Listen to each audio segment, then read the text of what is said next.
for so many years we told students they had to go to college, and I think we finally realized that teenagers don't like it necessarily when you tell them what to do, and the whole concept behind Generation Texas is to create that peer-based network where students can help other students understand that it's cool to go to college and that it offers you opportunities, and parents can link with other parents. So it's really meant to be joining people and providing a culture of college going as opposed to just a campaign telling students to go to college. I think the other thing we learned too, and that's a key point, Susan, because many students don't want to go to college. They want to choose a career technical field. And our message is not that you have to have a 4-year degree. Our message is that everyone out of high school or after high school really needs to pursue some type of formal training. And it doesn't have to be a 4-year degree, but we know that this is a different world we live in. And for students to be able to enter that workforce, they need skills beyond the high school level. And that's the message. And you're right, it's a peer relationship. And it's other students saying, you know, this isn't so bad. You know, they're not trying to make me go get a 4-year degree. And that's also the message that parents have to hear. And so I think that's a key point that you raised. Mm-hmm. And then working with the school systems who are working, helping us with the students to move them into this mindset, to realize that school doesn't end after the 12th grade. School continues, and it may be in very different ways. Well, one of the things that Del Valley has done with Generation Texas is our students and our Go Center and our College and Career Counselor have worked together with Generation Texas. They helped create basically a video program where it could go out to the schools and schools could see and other students could see that these are other kids telling the same message. We also have what we call a Go Center, and we have students, just like Generation prescribes, actually teaching other students how to apply to college, how to research colleges, how to look at what do I want to do. I like this kind of thing. I like to play with cars. I like to design, but I don't know what I want to do with it. But it's other kids sitting down and saying, let me walk you through it. I think I know where you need to go. Let me check it out. And if it's not, let's look at something different. I think one of the really key parts that we have here in Central Texas, but in other regions around the state, is getting those businesses involved and those employers involved.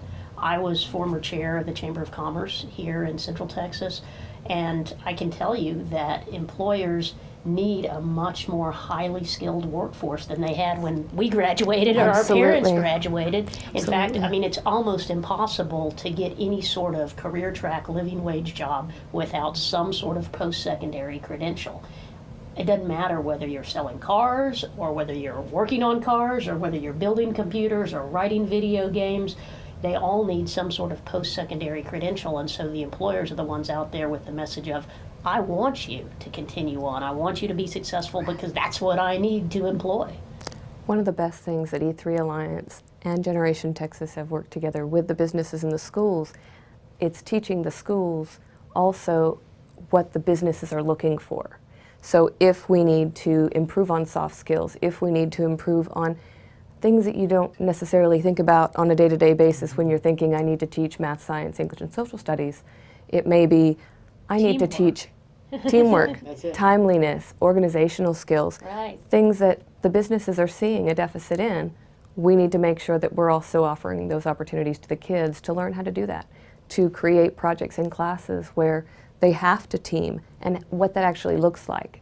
And then to help the students and the teachers that understand college readiness means those skills. Yes. Career readiness means those skills. Years ago, I was a school superintendent. Our role was to get you out of high school. Right. And then you decided whatever you wanted to do with your life. That's not the role anymore of public education. It's to prepare you to be able to leave there, to make choices so that you can take whatever track you want. And that's not the way we traditionally have operated. And parents don't see us in that light, didn't see us in that light. Well, they haven't gone through that system. Right. They didn't go through a different. system where it was through 16. They went through a system where you get your diploma and then you get out and you go get work, or you go, if you go to college, if that's your track, you know. But now it's totally changing, and because we're seeing about 4 to 6 years of this occurring and this growing and this spreading, you actually see the older kids coming back to the schools talking about, I was able to do it, you can do it too. And being able to say to their friends, to their family, to the parents of their friends, which is a huge barrier to overcome for our students, especially with so many diverse populations within our school systems. We know that we have to impact the families that don't know how to access college, to pay for college, to understand the process. It is a scary process. It's definitely something that's going to be a question that students are going to have. I know that we are partnering with universities, we're partnering with businesses, and we're trying to basically come up with a solution and give kids direction as to what is the direction you need to go and how can you still achieve college. College in Texas is a lot more affordable than it is in most other states, so it doesn't necessarily eliminate the opportunity by any means, but giving them the direction of you could, if you need to, do something like a very respectable Austin Community College would be a fantastic way to start out, and most colleges that are 4-year partner with them and then align their curriculum so that the students can continue straight on into a 4-year degree. And that is the work we're doing at the coordinating board right now, that transfer scenario. So because we know that the largest number of students entering post-secondary are entering through the community college system, and that's because affordability. It's much more costly to go straight into that 4-year track, but it's easier many times to access the 2-year, and some of our work at the coordinating board is focusing on that transfer scenario, so it becomes a seamless pipeline. It must be much more seamless than it is today. We're all working on that high school to 2-year to 4-year system, seamless aspect of it.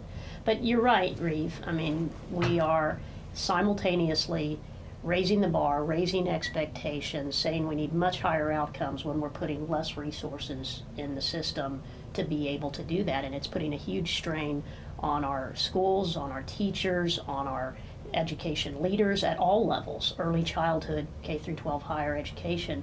But it means we're having to work more creatively. We're having to leverage best practices that others develop. We don't have the bandwidth to develop them necessarily ourselves. We're having to work together across sectors and involve the business community. We're having to use other ideas and be creative, and that's a good thing. But teachers and schools are very strained right now.